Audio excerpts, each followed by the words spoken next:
ராஜயோகம் டிவி நேயர்களுக்கு வணக்கம். நான் உங்கள் அபிநயா. நம்ம ராஜயோகம் டிவியில் தொடர்ந்து ஆன்மீகம் சம்பந்தமாக நிறைய தகவல்களை பார்த்துட்டு வரோம். வழக்கம் போல நம்ம நிகழ்ச்சிக்கு வருகை தந்திருக்கும் ராஜயோகம் புகழ் ராஜயோகம் டாக்டர் கே ராம் சார் அவர்களை வரவேற்கலாம். சார் வணக்கம் சார். வணக்கம் சார். இப்போ பார்த்தோம் அப்படின்னா நான் கேள்விப்பட்டிருக்கேன், சின்ன வயசுலேருந்து கேள்விப்படுறது ஆடி மாதம் எந்த நல்ல காரியமும் பண்ணக்கூடாது அப்படின்றது. ஆனால் நிறைய பேருக்கு டவுட் இருக்கும். இப்போ இருக்க இளைஞர்களுக்குலாம் அது என்ன ஆடி மாதத்தில் கல்யாணம் பண்ணக்கூடாதுன்றாங்க, இந்த மாதிரி நல்ல விஷயங்கள் எதுவுமே பண்ணக்கூடாது அப்படின்னு சொல்கிறாங்கன்னு நிறைய பேருக்கு நிறைய டவுட் இருக்கு. இதை நீங்க கிளியர் பண்ணா மட்டும் தான் கிளியரே ஆகும். ஏன்னா அவ்வளோ விஷயங்களை நீங்க அவ்வளோ வெளிப்படையாகவும் சரி, இதுதான் உண்மை, இதுதான் நடக்கும் அப்படின்றத அவ்வளோ தெளிவா சொல்றீங்க. ஏன் சார் ஆடி மாசத்துல திருமணம் பண்ணக்கூடாது? அதாவது இளம் கன்று பயம் அறியாது அப்படிங்கிற ஒரு பழமொழியை நம்ம எல்லாமே கேள்விப்பட்டிருப்போம். இருந்தாலும் பயம் அப்படிங்கிறதுக்கு மேலே உங்களுடைய வாழ்வியல் முழுவதும் ஜெயம் அப்படிங்கிறது நிலைச்சு நிற்கணும் அப்படின்னா அதற்கு சாஸ்திர சடங்கு சம்மந்தப்பட்ட விஷயங்களில் ஒரு சில சம்பிரதாயங்களை பெரியவங்க வகுத்து வச்சுருக்காங்க அப்படிங்கிறத உண்மை. அந்த வகையில் ஆடி மாதம் திருமணம் செய்ய வேண்டிய அவசியம் இல்லை அப்படிங்கிற விஷயத்தை எதனால் மிக மிக அவசியமாக சொல்லி வச்சுருக்காங்க அப்படின்னா, ஆடி மாதம் அப்படிங்கிறது பெண்களுக்கு உகந்த மாதமாக, பொதுவாகவே பிரார்த்தனைகளுக்கு உகந்த மாதமாக, உங்களுடைய வாழ்க்கையில் சொல்ல முடியாத சோதனை இருந்ததுன்னு வைங்களே, வெல்ல முடியாத வேதனை இருந்ததுன்னு வைங்களே, அந்த சோதனைகளையும் வேதனைகளையும் வெல்வதற்குண்டான பிரார்த்தனைகள் ஆடி மாதத்தில் நிச்சயமாகவே உங்களுக்கு நிறைவேறும். ஆடி மாதத்தில் செய்யக்கூடிய பிரார்த்தனைகள், ஆடி மாதத்தில் செய்யக்கூடிய வேண்டுதல்கள் சம்மந்தப்பட்ட விஷயங்களில் மிக விரைவிலேயே நல்ல பலன் கொடுக்கும் அப்படிங்கிறது ஐதீகமாக இருந்துகிட்டு இருக்குது. அந்த வகையில் இந்த ஆடி மாதத்தில் உங்களுடைய வருடம் முழுவதும் அல்லது வாழ்நாள் முழுவதும் எந்தெந்த மாதிரியான கஷ்டங்கள் இருக்குதோ, எந்தெந்த மாதிரியான ஆசைகள் நிறைவேறாமல் வந்துட்டு இருக்குதோ, அந்த மாதிரியான விஷயங்களுக்கெல்லாம் ஒட்டு மொத்தமான ஒருமுகமான பிரார்த்தனை அப்படிங்கிறது இருந்தது அப்படின்னா, அந்த பிரார்த்தனைகள் மூலமாக, அதாவது உங்களுடைய பிரச்சனைகள் எதுவாக இருந்தாலும் அர்ச்சனையே இல்லாமல் இந்த சமூகத்தில் கர்ஜனையோடு வளம் வரக்கூடிய பிரார்த்தனை செய்யக்கூடிய மாதம் இந்த ஆடி மாதம் வந்துட்டு இருக்குது. அதனால் ஆடி மாதத்தில் மற்ற விஷயங்களுக்கு முக்கியத்துவம் கொடுக்குறோம் அப்படிங்கிறத விட உங்களுடைய வாழ்க்கையில் வாழ்நாள் முழுவதும் சுயமாக சுபமாக நலமாக இருக்கணும் அப்படின்னா ஆடி மாதத்தில் பிரார்த்தனை வச்சுக்கணுங்கிற விஷயத்தை சாஸ்திரம் சொல்லியிருக்குது. நல்ல காரியம் எதுவுமே செய்ய வேண்டான்னு சொல்லலை. ஆனால் ஆடி மாதம் வரும்பொழுது நல்ல காரியங்களுக்கு உண்டான ஒரு நல்ல சகுனங்களை அழைச்சி வரக்கூடிய மாதம் தான் ஆடி மாதம் வந்துட்டு இருக்குது. உங்கள் வாழ்க்கையில் நல்ல முறையில் நீங்கள் பிழைச்சி வரணும் அப்படின்னா இந்த ஆடி மாதத்தில் வழிபாடு சம்மந்தப்பட்ட விரத முறைகள் சம்மந்தப்பட்ட வேண்டுதல் சம்மந்தப்பட்ட குலதெய்வ வேண்டுதல் சம்மந்தப்பட்ட இந்த மாதிரியான விஷயங்களை ஆடி மாதத்தில் எடுத்துக்கலாம். இந்த மாதிரி விஷயங்களை கவனிக்கும் பொழுது பொதுவாகவே சுபகாரியம் இருக்கும் இல்லையா, திருமணம் சம்மந்தப்பட்டது, புது வீடு குடி போகிறது சம்மந்தப்பட்டது, இந்த மாதிரி விஷயங்களை தவிர்த்துக்கணுங்கிற விஷயம் சாஸ்திரம் சொல்லி வச்சுருக்குது. பொதுவாகவே ஆடி மாதத்தில் பார்த்தீங்கன்னா காற்று அப்படிங்கிறது அதிகமாக வந்துட்டு இருக்கும். வீசுகிற காற்று கூட பார்த்தீங்கன்னா அதாவது மிக மிக வேகமாக வீசக்கூடிய அமைப்புகள் அதிகமாக வந்துட்டு இருக்கும். கிராமப்புறத்தில் ஒரு பழமொழி சொல்லுவாங்க, ஆடி காற்றுல அம்மியே நகரும் சொல்லுவாங்க. அந்த அளவுக்கு காற்றினுடைய வீரியம் அதிகமாக இருக்கிறதுனால இயற்கையாகவே ஒரு சில சூழல்களுக்கு சுபகாரியங்களுக்கு சின்ன சின்ன தடைகள் ஏற்படுங்கிற விஷயத்தை நமக்கு சொல்லியிருக்குது. சாதாரண சூழல் இருக்கும் பொழுது நம்ம சந்தோஷமான ஒரு அனுபவம் கிடைக்கும். அதுவே அசாதாரணமான சூழல் இருக்கும் பொழுது தேவையில்லாத அசௌகரியங்கள் ஏற்படுங்கிற விஷயத்தை கருத்தில் எடுத்துக்கிட்டு தான் ஆடி மாதத்தில் முடிஞ்ச அளவுக்கு சுபகாரியங்களை தவிர்த்து சுபகாரியங்களுக்கான முயற்சிகளை ஆடி மாதம் செய்யலாம். எந்த ஒரு சுபகாரியம் செய்யக்கூடாது, எந்த ஒரு வேலையும் செய்யக்கூடாதுன்னு சாஸ்திரம் சொல்லலை. ஆனால் சுபகாரியங்களுக்கு உண்டான வேலைகளை நம்ம ஆயத்தப்படுத்திக்கிறது, அந்த சுபகாரியத்துக்கு உண்டான வேலைகளை ஆரம்பிக்கிறது ஆடி மாதத்தில் செய்யலாம் அப்படிங்கிறது உண்மை.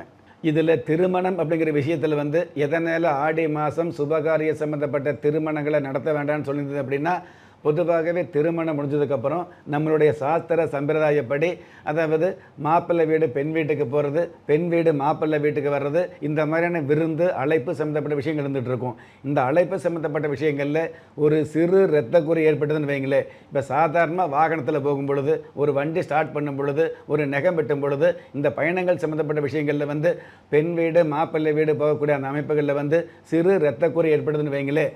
அந்த இரத்த குறி அப்படிங்கிறது உங்களுடைய வாழ்க்கையில் அதாவது மிகப்பெரிய ஆபத்துக்களை கொடுக்கக்கூடிய ஒரு அறிகுறியாக இருந்துகிட்டு இருக்கும் அப்படிங்கிறது உண்மை. மற்ற மாதங்கள் மற்ற நாட்கள் அப்படிங்கிறத விட இந்த ஆடி மாதத்தில் இந்த மாதிரியான சின்ன சின்ன விஷயங்களுக்கு கூட பெரிய பெரிய அமைப்புகள் இருக்கிறதுனால சாஸ்திர சம்பிரதாயப்படி அதாவது நாம் ஓரளவு ஜாக்கிரதையாக கவனமாக இருக்கணுங்கிற விஷயத்தை நமக்கு உறுதிப்படுத்துறதுக்காகத்தான் இந்த மாதிரியான சுபகாரிய சம்மந்தப்பட்ட விஷயங்களை சாதாரணமாக திருமண சம்பந்தப்பட்ட விஷயங்களுக்கு வாழைமர தோரணம் கட்டும் பொழுது கூட நமக்கு தேவையில்லாமல் வலிக்கு விழுகிறது, அல்லது தேவையில்லாமல் கயிறு முடிச்சு போடும் பொழுது காயமாகிறது, அல்லது ஒரு விஷயத்தை வந்து அந்த வாழை மரத்தை தேவையில்லாத விஷயத்தை கட் பண்ணும் பொழுது, தேவையில்லாத நார்களை கட்டு பண்ணும் பொழுது, தேவையில்லாத முடிச்சுக்களை கட் பண்ணும் பொழுது நம்ம கையில் தெரியாமல் பட்டுதுன்னு வைங்களே, அது கண்டிப்பாக அதாவது ஒரு நாள் 2 நாள் ரணம் அப்படிங்கிறத விட அது வாழ்நாள் முழுவதும் உங்களுக்கு ரணமாக இருக்கக்கூடிய சூழல் அதிகமாக இருக்குது அப்படிங்கிறத உண்மை. ஒரு குறிப்பிட்ட நேரங்களில், குறிப்பிட்ட திதிகளில், குறிப்பிட்ட மணி நிமிஷங்களில், குறிப்பிட்ட நாளிகை வினாளிகளை வந்து இரத்தக்குறை ஏற்பட்டது அப்படின்னா அது உங்கள் வாழ்நாள் முழுவதும் அவ்வப்பொழுது சிறு சிறு விபத்துக்களை கொடுக்கும் அப்படிங்கிறது உண்மை. இந்த மாதிரியான ஆழமான விஷயங்களை எல்லாம் நீங்கள் கவனிக்க முடியாது அப்படிங்கிறதுக்காகத்தான் மேலோட்டமாகவே உங்களுக்கு சொல்லி சொல்லி புரிய வைக்கும் பொழுது தேவையில்லாத குழப்பம் வரும். அதற்காக பொதுவாகவே ஆடி மாதம் இந்த மாதிரியான சுப காரியங்களை வந்து நிறுத்தி வைக்கிறது அல்லது அப்புறப்படுத்துவது அல்லது தள்ளி வைக்கிறது நல்லதுங்கிற விஷயத்தை வந்து நமக்கு சாஸ்திரம் சொல்லியிருக்குது. ஆக ஆடி மாதத்தில் வந்து சுபகாரிய சம்மந்தப்பட்ட விஷயங்களை வந்து நம்ம தவிர்த்து வைக்கணுங்கிறதுக்கு இன்னொரு காரணம் எடுத்துக்கிட்டிங்க அப்படின்னா, ஆடி மாதம்தான் வந்து நல்ல மழை பெய்யக்கூடிய, வறண்டு இருக்கக்கூடிய நதி ஓடை நதிக்கரையில் வந்து தண்ணி வந்து உருண்டு ஓடக்கூடிய பாக்கியம் ஆடி மாதத்தில் இருந்துகிட்டு இருக்கோம். அதனால தான் ஆடி பெருக்கு அப்படிங்கிறது. அந்த மாதிரியான தண்ணீர் வரும் பொழுது அதை விவசாயத்திற்கோ அல்லது ஆரோக்கியமாக பல விஷயங்களுக்கு பயன்படுத்தக்கூடிய திட்டங்களை வந்து ஆடி மாதம் நம்ம எடுத்துக்கணும். இந்த மாதிரியான பருவத்தில் வரக்கூடிய அந்த விஷயத்தை வந்து நம்ம தவற விட்டோம் அப்படின்னா நம்மளுடைய வாழ்க்கை அப்படிங்கிற உருவத்தில் தேவையில்லாத தடங்கள் வரும் அப்படிங்கிறது உண்மை. காற்றுள்ள போதே தூற்றிக்கொள் அப்படிங்கிற அளவுக்கு ஆடி மாதத்தில் வரக்கூடிய ஒரு சில நன்மைகளை ஆயுள் முழுவதும் பயன்படுத்தக்கூடிய திட்டங்களை ஏற்படுத்துவதற்காகத்தான் இந்த திருமண சம்பந்தப்பட்ட சுபகாரியங்களை கொஞ்சம் தள்ளி வைக்கணுங்கிற விஷயத்தை சாஸ்திரம் சொல்லியிருக்கு. சரி, இப்போ பார்த்தோம் அப்படின்னா பொதுவாக நீங்கள் சொன்ன மாதிரி ஆடியில் எந்த நல்ல விஷயமும் பண்ணக்கூடாது அப்படின்ற ஒரு கருத்து தான் எங்களுக்கு தெரியும், எங்களை மாதிரி யங்ஸ்டர்ஸ்க்குன்னு வச்சுக்கோங்களேன். ஆனால் இப்போ நீங்கள் சொன்னதுக்கப்புறம் தான் தெரியுது ஆடி மாதத்தில் வழிபாடுகள் பண்ணணும் அப்படின்ட்டு. ஆனால் இதுக்கு முன்னாடி நிறைய பேர் தெரியாமல் ஆடி மாதம் வீடு குடி போயிருப்பாங்க, இல்லை வந்து திருமணம் பண்ணியிருப்பாங்க. ஆனால் அவங்களுக்கே தெரியாமல் கஷ்டப்பட்டுட்டே இருப்பாங்க, நீங்கள் சொன்ன மாதிரி கஷ்டப்பட்டுட்டே இருப்பாங்க. இப்போ அவங்களுக்கு நீங்கள் சொல்கிற விஷயம் தான் ஆன்மீகத்தில் எல்லாத்துக்குமே சொல்யூஷன் இருக்குது அப்படின்றது. அப்படின்றப்ப நம்ம குலதெய்வ விருட்சம் மூலியமாவோ இல்லை ஆன்மீகத்திலேயோ வேற ஏதாவது சொல்யூஷன் இருக்கா சார் அவங்க கஷ்டத்துல இருந்து மீள்றதுக்கு? பொதுவாகவே ஆடி மாசமாக இருந்தாலும் அல்லது வேறு எந்த மாசமாக இருந்தாலும் உங்களுக்கு ஒரு தடங்கள் வருது, தாமதம் வருது, கெட்டது வருது அப்படின்னா இந்த ஆடி மாசத்துக்கு மேல ஆன்மீகம் அப்படிங்கிறது வலிமையா இருக்குது அப்படிங்கிறத யாரும் மறந்துட வேண்டாம். அந்த மாதிரியான ஆன்மீக சம்பந்தப்பட்ட விஷயங்கள் பொதுவாக உங்களுடைய குலதெய்வ சம்பந்தப்பட்ட வழிபாடு உங்களை வந்து கை கொடுக்கும், காப்பாற்றும். அதே மாதிரி கஷ்ட காலங்களை துஷ்டமாக்கக்கூடிய இஷ்ட தெய்வ வழிபாடு அப்படிங்கிறது கஷ்டங்களிலிருந்து காப்பாற்றுது அப்படிங்கிறத விட அவ்வப்பொழுது அதிர்ஷ்டங்களையும் கொடுக்கும். ஆனால் குலதெய்வ விருட்சம் அப்படிங்கிறது உங்களுடைய வம்சாவளி தெய்வமாக விளங்கக்கூடிய குலதெய்வத்தினுடைய அனுகிரகம் பெற்ற ஆசீர்வாதம் பெற்ற பூஜை புனஸ்காரங்கள் செய்யப்பட்டிருக்குது. அதுவும் பிரச்சனைகளை தீர்த்தெறியக்கூடிய பிரம்ம முகூர்த்தத்தில் வந்து பூஜை புனஸ்காரங்கள் செய்யப்பட்டிருக்குதுங்கிறது ஒரு முதன்மையான விஷயம். அதே மாதிரி கஷ்ட காலங்களை துஷ்டமாக்கக்கூடிய இஷ்ட தெய்வ சம்பந்தப்பட்ட பிரார்த்தனைகளும் அதற்குண்டான வழிபாட்டு முறைகளும் அதற்குண்டான பூஜை புனஸ்காரங்களும் இந்த குலதெய்வ விருட்சத்தில் வந்து அடங்கி இருக்குது அப்படிங்கிறது இன்னொரு ஆன்மீகமான விஷயம். இது எல்லாவற்றுக்கும் மேலே எனக்கு குலதெய்வமே தெரியாது அப்படிங்கிற அமைப்பில் இருப்பாங்க இல்லையா, அந்த மாதிரி உள்ளவர்களுக்கு கூட உங்களுடைய குலதெய்வத்தினுடைய பெயர் தெரியாமல் இருந்தால் கூட உங்களுடைய குலதெய்வம் இந்த பிரபஞ்சத்தில் ஏதாவது ஒரு மூலையில் இருக்கும். அப்போ அந்த பிரபஞ்சத்தில் இருக்கக்கூடிய அந்த குலதெய்வத்தினுடைய அனுகிரகம் உங்களுக்கு முழுமையாக கிடைக்கக்கூடிய பாக்கியத்தை, குலதெய்வத்தினுடைய பெயரே தெரியாமல் இருந்தால் கூட அந்த குலதெய்வத்தினுடைய முழுமையான அனுகிரகத்தை கொடுக்கக்கூடிய அமைப்பு இந்த குலதெய்வ விருட்சத்துக்கு உண்டான மிகப்பெரிய சிறப்பாக இருந்துட்டு இருக்குது அப்படிங்கிறது உண்மை.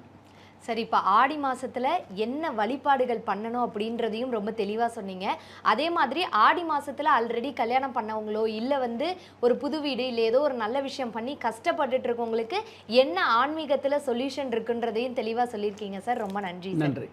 நம்ம ராஜயோகம் டிவியில் புத்தம் புதிய ஆன்மீக தகவல், மாத ராசி பலன், தினப்பலன் நிகழ்ச்சிகள் ஒளிபரப்பாயிட்டு இருக்கு. அது மட்டும் இல்லாமல் ஒவ்வொரு நாளுமே உங்களுக்கான அதிர்ஷ்ட எண், உங்களுக்கான அதிர்ஷ்ட நிறம், உங்களுக்கான அதிர்ஷ்ட எழுத்துக்கள், இது எல்லாத்துக்கும் மேல ஒவ்வொரு நாளும் நீங்கள் வழிபட வேண்டிய தெய்வம், இது மாதிரி தெரிஞ்சுக்க வேண்டிய விஷயங்களை உடனுக்குடனே தெரிஞ்சுக்கணும்னு நினைச்சீங்கன்னா நம்ம ராஜயோகம் டிவியை லைக் பண்ணுங்க, ஷேர் பண்ணுங்க, சப்ஸ்கிரைப் பண்ணுங்க, மறக்காம பெல் ஐக்கானையும் கிளிக் பண்ணுங்க.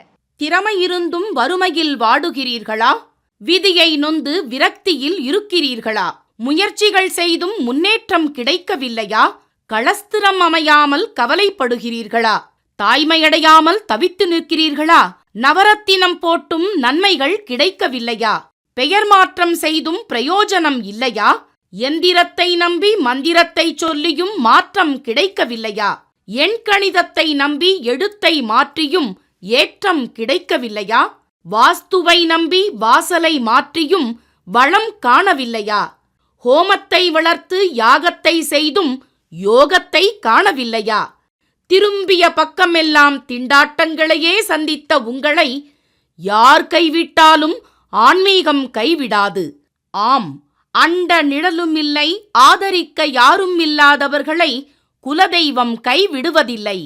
கிள்ளிக் கிடைக்கக்கூடிய யோகங்களை அள்ளிக் கொடுக்கக்கூடிய ஆன்மீக அற்புதம் குலதெய்வ விருட்சம். திக்கற்ற யாவரும் ஒப்பற்ற பயன்பெற வாங்கி பயனடைவீர். குலதெய்வ விருட்சம். குலதெய்வ விருட்சம் குடும்பமே சுபிட்சம்.